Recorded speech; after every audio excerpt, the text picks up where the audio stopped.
Tapi dalam motorsport ni macam kereta-kereta lain, bila you baru nak naik dan you dah macam ni, dah ada tanggungjawab dengan isteri, ada anak, bagi saya susah nak fokus lah.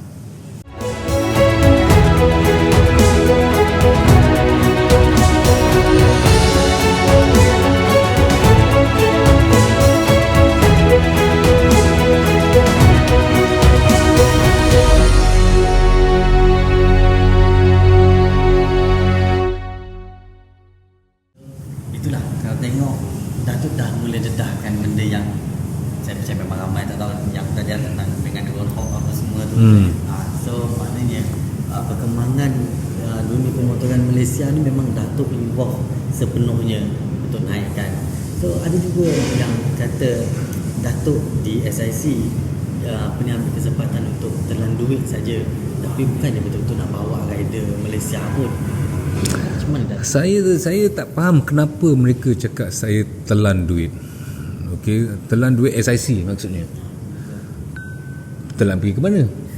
Apa yang kita laburkan ialah kepada kita punya talent. Kita gunakan program yang kita bentukkan program ni dengan satu tujuan, meletakkan Malaysian rider di pentas World Championship untuk promote Malaysia MotoGP. Okey, saya admit dengan Fahmi mungkin tahun 2 ke tahun ketiga menggunakan dia sebagai marketing. Okey, yes, it works. Okey, tapi bila dah sampai tahap 2 tahun 3 tahun, sekarang orang tanya-tanya kenapa tak ada results. Of course masa tu Fahmi tahun pertama tak ada result, 2010. 2011 bila tak ada result, kita letak dia kat tim Aki Ayu 2011. Okey, dan 2012 Moto3, kategori Moto3 baru masuk dan guna KTM, boom, dia dapat podium. Dapat podium dekat Sepang circuit sini. So bila diorang cakap saya telan duit, buat development. Orang yang tak suka ialah diorang nak get involved, tak tahulah. Motorsport ni, industri ni, at the end of the day semua nak kewangan. Tapi diorang lupa yang our original intention bila kita buat program-program ni supaya kita jual Malaysia MotoGP, promote MotoGP dengan lebih bagus. Kalau tak ada program macam ni, kita spectators menurun sampai 20-30 ribu macam F1. Bila penonton dah turun, okay, kita advise government stop Formula 1, membazir duit. Bayar berjuta-juta event ni, spectators pun tak ada, TV audience pun tak ada, Malaysian drivers pun tak ada. Kalau kita tak buat yang terbaik dengan Malaysia MotoGP, sama juga nasib MotoGP. Bila tiap-tiap tahun 20,000, 30,000, apa gunanya untuk kerajaan Malaysia untuk support event ni? So jadi bila kita buat program ni dan kita nak lihat yang tiap-tiap tahun 100,000, 120, 30 dan paling tinggi 2019 sebelum saya stop jadi SIC punya CEO, 160,000. Jadi bila kita gunakan duit untuk buat program macam ni, Malaysia MotoGP naik, government pun tengok this event is really good, economic impact yang bagus, so continue lah. So saya percaya filosofi begitu masih relevant. Sebab kalau tidak, contoh tahun ni kita hanya ada damuk sahaja, tahun depan tak ada Malaysian rider, nak promote macam mana? Nak promote macam mana? Sebab itu daya penarik utama.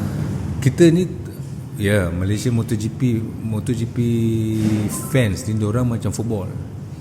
Diorang fanatik, diorang emotional, diorang kuat bersuara. Jadi diorang tak fikir the philosophy behind apa yang kita buat. Yang fikir nak hentam je. There's more to it lah. Bila bercakap tentang hentam ni, kan Datuk sebut tentang fans motorsport Malaysia, tapi yang kami di media yang kami fans ni sebenarnya macam mengikut. Ada orang yang involved dalam motorsport, dia yang letakkan suatu isu dulu dan yang lain mengikut. Dan ini yang menjadi isu jadi makin besar. Datuk ada nampak macam tu juga? Ada. Orang besar sebenarnya, bukan fans yang datang macam tu. Sekarang dunia social media kan, jadi diorang terikut-ikut apa yang kita boleh buat. Itu sekarang dah macam tu, you know, and you cannot lawan, you cannot fight. Jadi sebenarnya dulu saya admit lah, saya pun koyak juga dulu. Okay, bila saya pun merasa macam saya ni public enemy nombor 1 bila kita pecat Khairul Dampawi. Masa tu macam-macam lah, dikecam lah, dicaci lah, apa benda. Saya memang depressed, memang koyak, saya admit. Tapi bila saya minta nasihat, lagi minta nasihat daripada orang politik kan, diorang lagi kena teruk. So saya tanya macam mana you all boleh bertahan. Cakap ini part of life. You tak boleh fight keyboard warriors. Ada yang betul-betul support you, yang betul-betul, ada yang keyboard warrior saja je ikut dan ikut macam kambing. So macam tu lah. So bila dia cakap macam tu, tengok diorang punya career lagi susah. So bagi I, go with the flow lah. Jangan ngena sangat. Yang bestnya, kalau orang tak cakap pasal you, good ke especially bad, then that means you are no longer relevant. No longer relevant. So continue. Banyak ada yang follow perkembangan sebenarnya. Memang Dia cari point saja untuk create isu. tak apa, it's okay. Dalam hal isu CEO Sepang tu, masa Datuk masa tu pemenang sambung tentang kontrak, ada juga yang kata ini kau ni supaya kita tahu sebelum kau Datuk kan di sini juga. So kata patutnya ada yang lebih berkelayakan, tapi saja Datuk di continue. Apa komen Datuk? Nombor 1, sepupu, yes. Okay, saya sepupu kepada Tun Mahathir. Okay, tapi bila saya dilantik pada tahun 2008, Tun Mahathir dah bersara. Okay, dan masa tu siapa? Abdullah Badawi, Tun Abdullah Badawi, kita punya Perdana Menteri. Lepas Tun Abdullah Badawi, ya Allah, Datuk Seri Najib. Datuk Seri Najib masa tu, masa dia berkuasa, punya banyak dia ada hal dengan Tun Mahathir. Dia boleh saja stop kontrak saya, boleh stop kontrak, sebab saya sepupu Tun Mahathir. Tapi tidak. Tiap-tiap tahun saya jumpa dia masa Formula 1, masa dia jadi PM. Okay, dia tahu saya siapa, tapi tak juga dia berhentikan kontrak saya. Lepas Datuk Seri Najib siapa? Tun M datang balik. Tun M datang balik, okey lah. Mungkin orang cakap okey ni kolonial, tapi dah lama. Tapi saya sendiri bukan letak jawatan, saya sendiri pergi ke MOF mengatakan saya dah lama jadi CEO, dah beberapa kali dipanjangkan kontrak. Okey, saya cakap mereka sudah masanya untuk saya stop, tapi saya nak jaga tim SRT MotoGP masa tu. Diorang cakap okey, kita ambil maklum, tetapi dari segi nak lantik jadi tim principal tu, kita serahkan kepada ahli pengarah SIC. Masa tu Tan Sri Mughzani, my cousin, dah tak ada dari situ. Tan Sri Azman Yahya dengan board directors yang lain, yang ada juga dengan KBS dalam tu, MOF pun ada dalam tu, diorang setuju. Jadi kalau fikir semua yang keputusan tu ada kronism dan nepotism ni, dan move on lah. Bagi saya move on. Okey, sekarang dah 4 tahun saya dah tak kat SIC, ada orang baru, you all nilai sendirilah. Time masa saya dan time masa sekarang, kalau bagus, okey, alhamdulillah bagus, good for SIC. Kalau bagus, kalau tidak, you all nilai sendiri. Kita beralih pula dia, Datuk dah stop SIC Datuk kata tadi. Kemudian tapi Datuk beralih pula kepada satu persatuan besar di Malaysia, pemotoran. So Datuk tak lepas lagi sebenarnya dalam pemotoran Malaysia. Dan itu pun timbul juga isu, yalah, ini pun saja buat pertubuhan persatuan, ini ambil alih Malaysia punya nombor satu persatuan. Ini pun sama isu. Oh, AM, MAM. AM dulu, juga MMM. Ini pun saja. Okey. Kita tahu, masa tu kita ada AM dengan MAM. MAM ditubuhkan, bukan saya yang tubuhkan MAM. Masa tu MAM ditubuhkan oleh Datuk Azalina masa dia Menteri KBS. Sebab AM ada masalah. So MAM ditubuhkan sebagai satu alternatif. Tetapi because of the complication dan respect antara Tunku Muzaffar dengan Tan Sri Azman Yahya masa tu dan sebagainya, kita ada persefahaman yang AM jaga international national event, tak salah saya, dan MAM jaga grassroots. Jadi semua berjalan macam tu, operasi macam tu. Dan masa tu CEO MAM ialah Mia Sharizman. Jadi bila MAM dah masuk dalam satu keadaan yang macam Mia Sharizman stop sebab dia pergi ke caterham Formula 1, tak ada orang nak jalankan, dan nak MAM nak bersambung buat grassroots. Proposal tu datang balik kepada saya. Tak ada siapa nak sebab ada AM kan. Jadi saya dilantik untuk jadi acting CEO untuk cuba jalankan MAM ni, sebab MAM ni masa tu dan sekarang ada satu insentif daripada MOF yang you boleh bawa racing kereta dan racing bar tax free. So kita tak nak tutup dengan MAM sebab kemudahan tu ada untuk promote Malaysia Motorsport. Sayang kalau tutup MAM dan insentif pengecualian cukai itu dah hilang. Jadi kita maintain MAM, masih lagi buat grassroots, dan masih lagi siapa nak racing kereta dan motosikal semua dapat masuk tax free. Because AM tak boleh buat. So macam tu. Jadi saya jalani dua tugas, tapi acting CEO.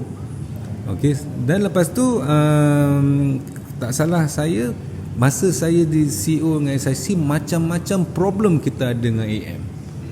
Macam-macam problem, sampaikan dorang tak bayar sanctioning fee Formula 1, tak bayar AM. Kita nak jaga, tak nak dimalukan, tak dapat sanctioning F1. Saya dah fed up. Kita buat satu attempt tu ambil alih. So dalam proses ambil alih tu, tengah bincang, saya dapat support daripada, masa tu Datuk Syed Saddiq, YB Syed Saddiq. Tapi dia sebagai satu last attempt kerajaan untuk endorse. Kita dapat support daripada FIA, dapat support daripada FIM, untuk tukar. Sampai dorang pun nak support, suruh tukar. Daripada AM ke MAM. Yang last saja ialah tanda tangan daripada Syed Saddiq. Dan kalau government support, dorang tukar. Jadi bila proses nak tukar kuasa pada AM ke MAM, kita bincang dengan pihak PJS, PJS kan, PJS, Pesuruhanjaya Sukan kan, PJS dengan semua stakeholder semua. Orang bising lah, Datuk Razlan ni dah lah pegang SIC CEO, dah pegang jawatan MAM, you are too powerful lah, this lah, that lah. Okay, I letak jawatan, senang. Letak jawatan, ambil Muiz. Kenapa ambil Muiz? Orang lawyer. Sebab Muiz masa tu kita ada problem MAM sanction event dekat Kuantan yang accident tu. Jadi dia tolong defend kita, daripada dia yang uruskan. Jadi bagi saya, you kena ada orang yang faham undang-undang, especially motorsport. Masa tu dia jaga ni. Muiz jadi CEO. So I let go. So there's clear separation of powers. Tak ada too powerful lah, jadi macam kingpin lah pula kan. Allah hai. Jadi kalau masa Datuk kata dia masih dengan SIC tapi ada problem dengan AAM, adakah ada konflik dalaman sebenarnya secara peribadi ke dengan orang kuat AAM, barisan pemimpin AAM dengan SIC, sehingga sanction F1 tadi yang Datuk kata susah nak dapat? Itu macam mana? Nah, because diorang ada internal problem. Diorang ada internal problem sampai kan bila kita organize Formula 1 dan MotoGP, okey, diorang tak bayar sanctioning fee. Kita dah bayar ke AM tak bayar ke FIA. So bila kita nak organize Formula 1 untuk tahun depannya, FIA cakap kita tak bayar, padahal kita dah bayar AM. So internal problem situ. Jadi masa itu kita kena stop. Dengan MotoGP pun sama, dengan FIM pun sama. Sebab tu kita kena stop. Kita ambil keputusan untuk take over AM. So maknanya ada isu AM tak bayar kepada FIM. Yes, pernah terjadi. Ya, banyak terjadi. Kalau tidak kita tak buat. Kalau tidak kita tak dapat support daripada FIA dengan FIM. You tak boleh take over, just take over. AM has been the ASN for Malaysia dah berapa tahun. So you fikirkanlah, nak macam Malaysian Cyclist punya association lah, punya susah nak take over. Tapi bila dah ada problem yang serius dengan FIA dengan FIM yang affect kita punya organisation Formula 1, kita kena buat sesuatu. Dia internal problem kewangan dalam AM tu. Ingat tak dulu masa tu diorang buat protes kan, orang-orang AM tak bayar gaji, tak bayar KWSP, semua tak bayar. So semua accumulated to this problem lah. Mana boleh saya pergi just take over. Kena FIA kena support, FIM kena support, PJS kena telitikan semua. Dia tengok macam ni macam mana. Bukan saya boleh senang pergi nak take over je macam tu. Ni bukan hostile take over company. Ni persatuan. Ni kuasa sukan pemotoran. Jadi situlah memang. Jadi bila masa tu banyaklah orang pun nak ambil kontrol. Semua ni nak masuk. Jadi pada masa tu bukan MAM saja, paling pihak luar yang nak yes. Ada yang hidden interest lah. Kalau ada AM dah goyang macam ni, kita pun nak masuk. Diorang fikir senang, tak senang. Ni bukan benda yang kita buat overnight. Ni benda yang kita meeting dengan FIA, meeting dengan FIM, kena ada relationship dengan mereka. Jadi adakah relationship yang terbina tu sebenarnya lagi memudahkan kerja yang Datuk? Anything dalam dunia ni, kalau you tak ada relationship, kalau tak tunjuk confidence, trust, okay, you nak convince Mak Saleh ni to give you the sporting powers. Macam saya buat MotoGP team saya sendiri, okay, bos Dorna, saya ada relationship dengan beliau 11 tahun. Saya dengan SIC kita build Malaysia MotoGP. So dia trust apa yang saya buat, dia confident kebolehan apa yang saya buat, dan alhamdulillah saya dapat apa yang sekarang ni lah. Dan sebenarnya dalam MPM tadi kan, senang ceritanya kebanyakan yang kita nampak bila Datuk di SIC, ramai yang tak suka SIC. Datuk MAM, Datuk pun berdahari sekarang, dah election itu pun masih dalam MAM pun ramai kan. Saya sebenarnya tak nak jawatan ni. Saya tak datang sebab saya baru balik daripada Jepun, Japan Grand Prix. Okey, masa tu tengah election. Okey, jadi bila saya tak ada peluang untuk bercakap seperti kandidat-kandidat yang lain. Okey, bagi saya tak apa. Saya cakap dengan Tan Sri Muzani, kalau presiden dapat kekalkan, vice presiden dapat kekalkan, sekjen dapat kekalkan, kalau saya tak kena, tak apa.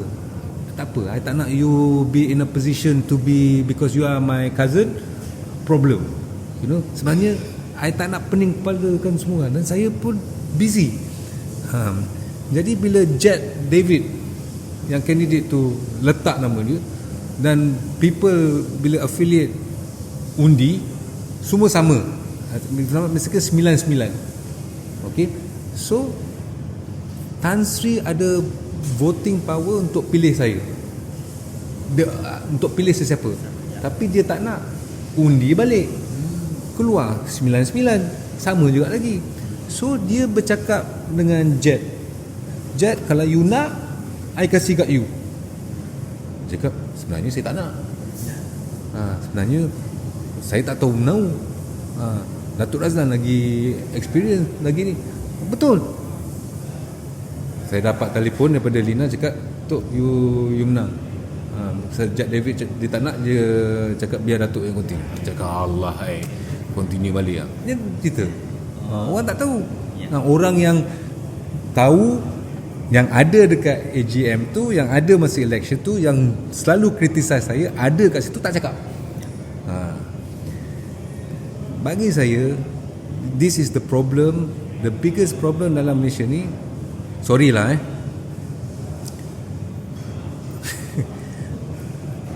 Melayu sama Melayu. Melayu bunuh Melayu. That's it. Semua Melayu dengki Melayu, Melayu tikam Melayu. That's it. Dan timbul juga isu yang bertanding di MAM ni, sepatutnya orang yang bertanding tu dia kena jadi ahli persatuan dulu, persatuan lain lah sebelum bertanding dalam jawatan MAM. Betul ke macam tu? Betul. Jadi Datuk persatuan mana sebelum? Saya persatuan dengan ZK Racing lah. Guna persatuan itu. Guna persatuan ZK. Tapi kalau you sudah jadi if I'm not mistaken, kalau you sudah jadi executive member, you automatically boleh run. Macam tu lah. Saya pun tapi saya ahli kepada kelab ZK Racing. So tak ada timbul isu lah, memang mencemarkan peraturan, syarat-syarat. Kalau ada isu, kenapa semua orang yang nak fight tak komplain? Macam motorsport, kalau ada isu cheating, you protest. Jadi diorang ni cakap je lebih, action tak ada. Dan yang tak tahu, yang ramai-ramai fans tak tahu ni pun betul lah, mengapi-ngapikan lah. Diorang ada followers dia, ada yang guna pihak ketiga, ada guna yang tim-tim lain untuk mengapi-ngapikan. Sendiri Datuk, yang satu ada sebut dari ZK Racing, dan sekarang ni kita tahu Faisal sedang ramai yang kecam di media sosial apa semua, dan beliau katanya tak disambung lagi tahun depan, beliau tak ada di Moto3. So development yang dilakukan oleh ZK Racing dilihat gagal oleh kerana Damok tak lagi menyambung. So orang kata ZK Racing ni ambil duit, lepas tu mana hasilnya? So kira macam makan duit. Kami pun dah tanya ZK Racing pasal ni dalam podcast lalu. Tuduhan makan duit, ZK Racing itu tak benar lah. Dia pun usahakan juga, dan tapi memanglah tak ada free. Okay? Dalam isu masih lagi makan duit kenaan ZK Racing, apa Datuk boleh komen?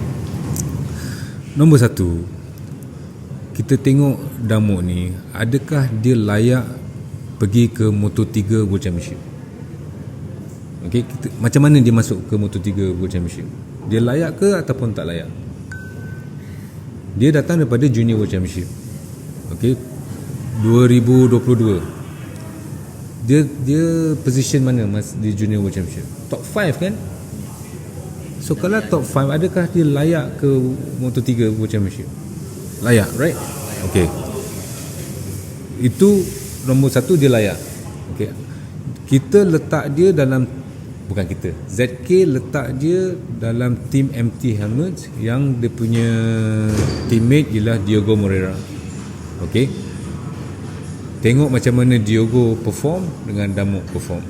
Okay, sekarang orang akan cakap lah, pelumba Malaysia dapat motor purba lah, diorang sabotaj lah. Daripada zaman Zulfahmi dulu pun orang cakap macam tu.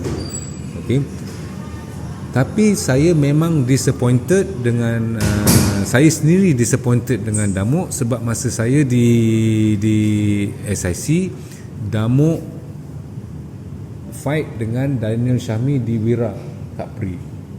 Okay, sebab Daniel masuk dalam ASEAN Talent Cup, dia accident, kita kena ada replacement. Saya nak propose ambil Damo. Masa tu pun problem, tim tak nak lepaskan lah ni lah tu. Problem besar. Pasal kat pre-team tak nak lepaskan orang macam ni.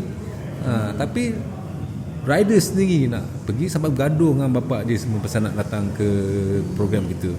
So dia datang. Okay, kita buat yang terbaik, hantar je kat sini, nak developkan dia. Dan macam saya cakap, dalam Junior World Championship dia top 5 keseluruhan. So he deserve to go into the World Championship. But what happened? What happened itu saya tak tahu what happened. Okay, itu ZK kena discuss dengan tim. And this is the problem daripada dulu juga.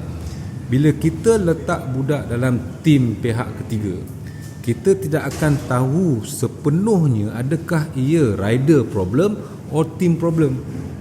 We will not know. Sebab itu bagi saya ada pros and cons untuk letak rider ke tim orang lain dan tim kita sendiri. Bila kita ada tim kita sendiri, kita letak rider kita, kita tahu adakah ia problem motor ataupun ia problem rider. Sebab itu bila kita ada tim sendiri 2014 dan daripada 19 sampai 21 kita ada Moto3, Moto2, MotoGP, kita tahu problem jentera ke technical, dan especially kita tahu apa problemnya dengan rider.